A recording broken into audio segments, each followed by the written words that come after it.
Today we're diving into a world of clones and superclones to test out the Revolver Amp Cloner software, and more specifically, the new SuperClone feature, to see how well it can stack up against a real tube amp. Now for this video, we're going to be supercloning my trusty Blues Jr over here, and comparing it across three main gain stages: a clean, a crunch, and an overdrive. To do this, I'm going to use the Revolver Amp Cloner software to capture multiple clones of the amp, and then use the new SuperClone feature to morph them all together into a superclone that will let me adjust the gain control as if I'm using the real deal. I'm super excited to see the results of this video. Plus, it's not often that I get to crank to Blues Jr as I have neighbours, so this might just be the next best solution when using a tube amp at home. So let's get right into the video. Alright, let's go through actually how we're going to capture our tones from the tube amp today. For the clones and superclone, I've got the real amp mic'd up to my audio interface like so, and we're using the Revolver Amp Cloner software to capture its tone. I'm going to be capturing 5 clones of this amp, all across different gain stages, before loading them into my supercloner. From my experience, 5 clones really seems to be the Goldilocks zone when actually getting the best out of the supercloner, but of course, you can load in as many clones as you actually want. For the real amp comparison, I've got an SM57 mic'd up on the cab, and that's going to be going straight into Logic Pro. Both amps are going to be recorded with no additional processing, just to keep this comparison fair. So now that we've got everything set up, let's get into making some clones. As you can see on the screen here, I've captured all 5 clones of my Blues Jr, and now I'm going to load them into the supercloner to create my superclone. Now that that's loaded up, I've added the smallest percentage of room reverb from the amp cloner, just to emulate what we're hearing in the studio. But with that, we're good to go. For the first example, you're going to hear a couple of riffs back to back. The first one is going to be from our supercloner, and the second one is going to be from our real amp.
Next, we're going to turn the gain up to about 12 o'clock on our supercloner and on the real amp to get some crunch tones.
Now let's hear how they both compare with the gain on full in an overdrive setting.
So there you go, that's the HeadRush SuperCloner versus a real tube amp across a clean, crunch, and overdrive setting.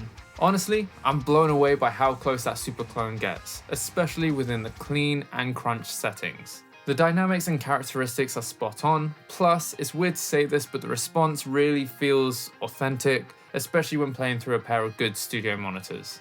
That said, when you really crank it, the real tube amp still has this organic feel and sound that's hard to replicate. But the versatility of the SuperCloner, especially now you're able to morph between different clones, is a real game changer. Whether you're loading these up into your DAW with the Revolver software, or throwing the SuperClones into your Flex Prime, Core, or Prime boards for live use, I personally believe that it opens up a world of possibilities for players. Let me know in the comments which tones you preferred, and if you'll trust the SuperCloner for your next recording or live setup. Thanks for watching, guys. I'll catch you all on the next one.